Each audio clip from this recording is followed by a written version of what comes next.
Hey everybody, my name is Anirban This is my industry presentation. Here's my audience. It's my little brother. Hey. And without further ado, let's begin. So, do any of you watch sports, mainly football? Anybody? Do you watch sports? Yes. There we go. I bet you everybody does nowadays. So what if you could only listen to it and not watch it? That would be terrible, especially with the media and technology we have today. My speech, the main purpose is just to show you how great we have it nowadays. I'm going to go from the transition from radio all the way through HD television nowadays. My love affair with sports, for the people that know me and the audience, you, I'm a massive sports guy. My major is in sports marketing. So, without further ado, let me take you through the brief history of radio broadcasting all the way to television broadcasting. Let's begin. So, in 1911, the very first mechanical reproduction of a football game while somebody was talking about it happened. That sparked interest in the human voice. Somebody talking to you every play, and you getting anxious about the game. Broadcasting made its debut, and an announcer actually started to announce the previous play while using a giant replica of a sports field to show you exactly what had happened in the previous play. The very first voice broadcast was placed in April of 1921 on a boxing match. It was fairly successful, and the nation loved it. So after that, broadcasting just took off.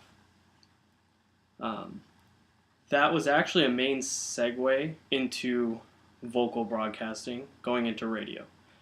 The first actual radio broadcast was for a sporting event, was actually for a baseball game, our nation's pastime. In August of 1921, which was broadcasted by NBC, which most of you know. It was absolutely a complete success, and from there, it literally just skyrocketed. The nation was infused at the time with broadcasting. However, with the invention of the television coming up, the market was waiting to be taken over. In May of 1939, the United States actually held its very first ever televised sporting event, which was, again, broadcasted by NBC.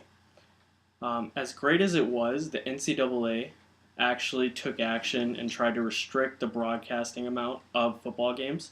But later on, what had happened was it was going against antitrust laws. And once that was broken, broadcasting football games started expanding. Sporting events started expanding like crazy. In October of 1939, the NBC broadcasted the very first NFL football game.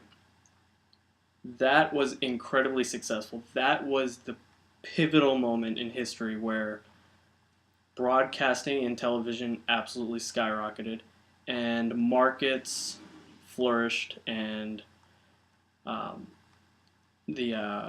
all the networks started bidding wars for the football games that were going to be televised. Eventually, the NFL took over the entire landscape and the television rights, same as Major League Baseball, hockey, soccer, you name it. All sporting events went through this channel and now have taken off to tremendous heights. The NFL actually now does well over $5 billion in a 4 to 5 month span through a 12-month calendar year. So broadcasting has come a long way, and it shows no signs of slowing down. It started off very small with the radio and one play-by-play announcer. Now it has gone to multiple announcers for just one game, millions of people in the nation watching. Revenue streams are flourishing. And again, this speech was very simple, just to show you the quick progression from radio broadcasting now all the way through television broadcasting and beyond. In conclusion, now knowing what you know, can we honestly get that full game feel from listening to a game on the radio or the HD television sporting events that we're so accustomed today. I highly doubt it. So remember, the next time you turn on the game, remember just how lucky we are that we don't have to huddle around a radio uh, to enjoy the game. My name is Anirban. Hope you like my presentation.